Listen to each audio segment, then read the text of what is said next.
So welcome to my YouTube channel. So today we start a new chapter prime time. So first of all हमें पता होना चाहिए multiples and factors क्या होते हैं, right. सो multiples हमारे पास क्या होते हैं, जैसे कि हमारे पास कोई नंबर है 12 है, मैं आपको इसका बोल रही हूँ कि 12 के 5 मल्टीपल्स बताओ कौन से। इट मीन्स आप लिखोगे उसमें 12 1 ज़ा 12, 12 2 ज़ा 24, 12 3 का 36, right. This is the multiples. अभी फैक्टर्स क्या होते हैं, फैक्टर्स होते हैं ए factors of A number is an exact divisor of that number.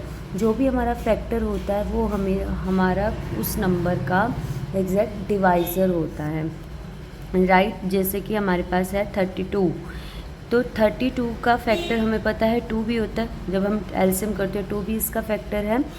तो कहते हैं कि फैक्टर वो होता है जो एग्जैक्ट डिवाइज़र होता है नंबर का। अभी मैंने 32 लिया है तो 2 is a factor of these number, right.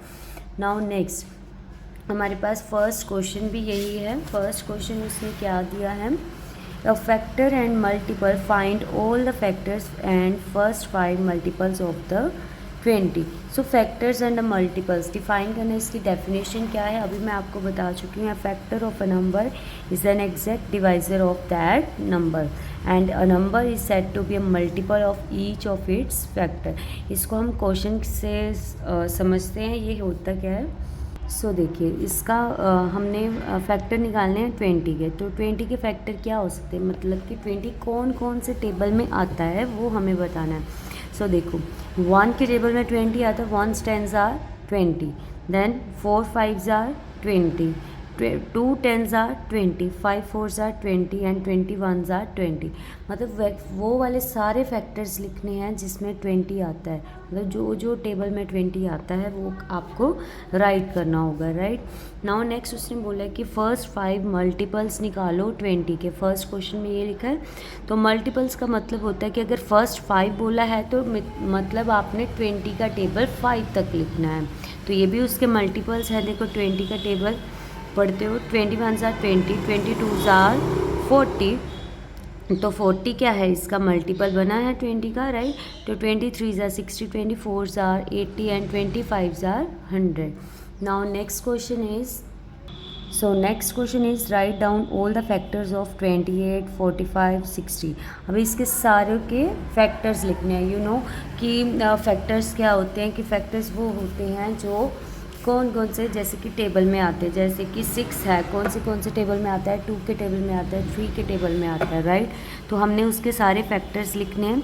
देखो 28 कौन से टेबल में आता है, 1 के टेबल में आता है, 28 के टेबल में भी आता है, 7 4s are 28, 4 7s are 28, 14 2s are 28 and 2 5 14s are 28। मतलब वो सारे फैक्टर्स लिखने हैं जिसमें 28 आता है। नाउ नेक्स्ट हमारे पास 45 है, 1 45s are 9 45s are 5 9s are 15 3s are 3 15s are 45 1s are, clear. तो ऐसे ही सिमिलर है कि आप 60 और 72 का भी निकालोगे। 72 और 60 का आप देख लीजिए, आप चाहे तो इसका स्क्रीनशॉट ले सकते हैं और बाद में कर सकते हो। आपको जितने भी नंबर्स हैं उसके फैक्टर्स इसी तरह लिखने होंगे, जो जो टेबल में आते हैं वो आपको सारे टेबल्स लिखने होंगे, यहाँ पे वो इसके फैक्टर्स होंगे। नाउ नेक्स्ट थर्ड क्वेश्चन क्या है, right first 6 multiples of each of the following number. So 6 multiples लिखने हैं, तो इट मीन्स कि कोई भी जो भी नंबर दिया होगा वो 6 तक लिखना है। जैसे कि 13 है, 13 का टेबल हमने कहाँ तक लिखना है, 6 तक लिखना है। तो देखिए 13 1s आर 13, 13 2s आर 26। आपको जितने भी मल्टीपल्स बोले गए होंगे आपने वहाँ तक उसका टेबल लिखना है, यही उसके मल्टीपल्स होते हैं। अभी मैंने एग्जाम्पल के लिए 2 ही सम सॉल्व करे हैं, बाकी एज इट इज़ कर सकते हो आप चाहे तो इसका स्क्रीनशॉट ले सकते हो। So now next question is, without actually dividing show that 11 is a factor of 1111।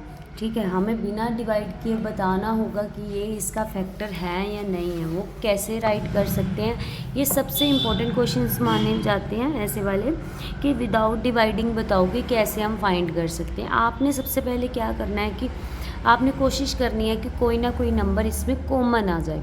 जिससे कॉमन आएगा तो 11, जैसे कि अगर 11 इज़ अ फैक्टर ऑफ 1111 का दिया है तो 11 ही इसका कॉमन फैक्टर आना चाहिए, राइट। तो इट मीन्स कि 11 ब्रैकेट के बाहर होना चाहिए। जो भी यहाँ पे फैक्टर दिया होगा वो ब्रैकेट के बाहर होना चाहिए। अब देखिए करना कैसे है, जैसे कि हमारे पास है 1111 कैसे लिख सकते हैं हम, 1100 प्लस 11, तब भी तो यही बनेगा, राइट। 1100 प्लस 11 है जो इनको प्लस करोगे तो तब भी यही आएगा, राइट। 1100 को हम कैसे लिख सकते हैं, 11 मल्टीप्लाई 100, एंड 11 को कैसे लिख सकते हैं, 11 मल्टीप्लाई 1। तो ये हमने इसलिए किया क्योंकि हमें इसमें कौन सा नंबर कॉमन चाहिए था, 11। तो इन दोनों के पास देखो अभी 11 कॉमन आ चुका है। सो अगर इन दोनों में से 11 को हम कॉमन निकाल दें, मान लो ये और ये कॉमन निकाल दे, तो हमारे पास कौन से दो डिजिट बचे, 100 और 1। सो 100 प्लस 1 हमारे पास कॉमन बचा है। देखिए 11 हमारा बाहर आ गया, 100 प्लस 1 कितना होता है, 101। So 11 is a factor of this number. So अगर आप इन दोनों को मल्टीप्लाई करोगे तब भी यही आंसर आएगा। इफ़ अगर आपका मल्टीप्लाई करने पे ये आंसर नहीं आ रहा, इट मीन्स आपका सम रोंग है। क्लियर है। आपको कोशिश करनी है जो भी फैक्टर दिया होगा उसको आपने बाहर कॉमन निकालना है। कॉमन निकालने का मतलब है कि अगर दोनों साइड सेम नंबर हैं तो उसको 1 टाइम लिखना है और ब्रैकेट में जो बच जाए वो नंबर लिखने हैं। क्लियर है। तो इसको डिस्ट्रीब्यूटिव लॉ भी बोला जाता है। नाउ नेक्स्ट हमारे पास उसने बोला है 7 इज़ अ फैक्टर ऑफ 70,007। चलो नेक्स्ट देखो, अभी हमारे पास कितना दिया है, 70,007 दिया है। तो 77 हमारा फैक्टर कौन सा है, 7।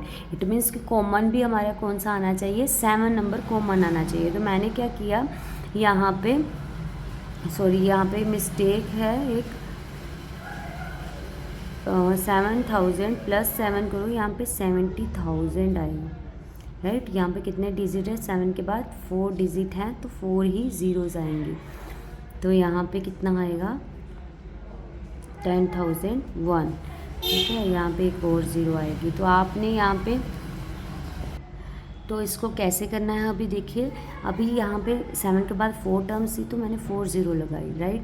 तो यहाँ पे 70,000 प्लस 7 है तो इसको प्लस करोगे तो तब भी यही आएगा, राइट। तो 70,007 है तो अभी 7 मल्टीप्लाई 70,000 को हम कैसे लिख सकते हैं, हमने 7 ही क्यों लिया, हम यहाँ पे 70 मल्टीप्लाई 1000 भी कर सकते थे, बट हमें कॉमन कौन सा चाहिए, नंबर 7 कॉमन चाहिए। तो हम क्या करेंगे, यहाँ पे 7 मल्टीप्लाई 10,000 करेंगे और इस 7 को कैसे लिख सकते हैं, 7 इंटू 1 7। तो दोनों में देखो कौन सा नंबर कॉमन है, 7 इधर भी आ गया इधर भी आ गया, इन दोनों को बाहर निकाल दिया तो हमारे पास बचा क्या, अभी 10,001। 10,000 प्लस 1 करोगे तो आपके पास 10,001 आ जाएगा, राइट। तो ये हो गया 7 is a factor of these number, right. Now third question है 6 इज़ अ फैक्टर ऑफ, क्या लिखा है अभी, 6666। तो इसको अब हम कैसे लिख सकते हैं, अभी हमारे पास 6 के बाद आप इसी फॉर्म में भी कर सकते हो, राइट। इसको भी अगर 6 के बाद ऐसे भी कर सकते हो, इसको 6 के बाद 3 टर्म्स हैं तो 6000 लिख के, राइट। इसको इसी फॉर्म में भी कर सकते हो कि इसको ऐसे भी कर सकते हो, बट ये बहुत लेंथी जाएगा। बट इसको अगर इस फॉर्म में करोगे तो वो ज़्यादा इजी। अभी 66 है तो मैंने उसी फॉर्म में लिखा। अब 66 को हम कैसे लिख सकते हैं, इस टर्म को कैसे लिख सकते हैं हम, 6 मल्टीप्लाई 11, 11 6 66 होता है ना, तो हम इसको 6 11 लिख सकते हैं, राइट। तो मल्टीप्लाई क्या हुआ है, 100, सिमिलरली हमारे पास 6 मल्टीप्लाई 11 करोगे तो 66 आएगा। नाउ नेक्स्ट, यहाँ पे दोनों में हमें फैक्टर कौन सा चाहिए था, 6 चाहिए था। दैट मीन्स हम यहाँ पे भी 6 है, यहाँ पे भी 6 है, हमने इसको कॉमन निकाल लिया। अंदर क्या बचा 1100 and 11 1s are 11। So 1100 plus 11 करोगे तो हम आपके पास आ जाएगा दिस नंबर। तो 6 is the factor of this number, right. Now next question is 21 is the factor of 21,063। अभी इसको कैसे कर सकते हैं, 21 के बाद कितनी टर्म्स हैं, 3 टर्म्स हैं तो 3 zeros आएंगे, क्लियर है, प्लस 63। 21,000 को हम कैसे लिख सकते हैं, 21 मल्टीप्लाई 1000, इन दोनों को मल्टीप्लाई करोगे तब भी यही आएगा ना। सो 63। अभी हमें कौन सा फैक्टर चाहिए, 21, बट इधर तो 21 है ही नहीं। अब इसको कैसे कर सकते हैं कि हमारे पास 21 बन जाए।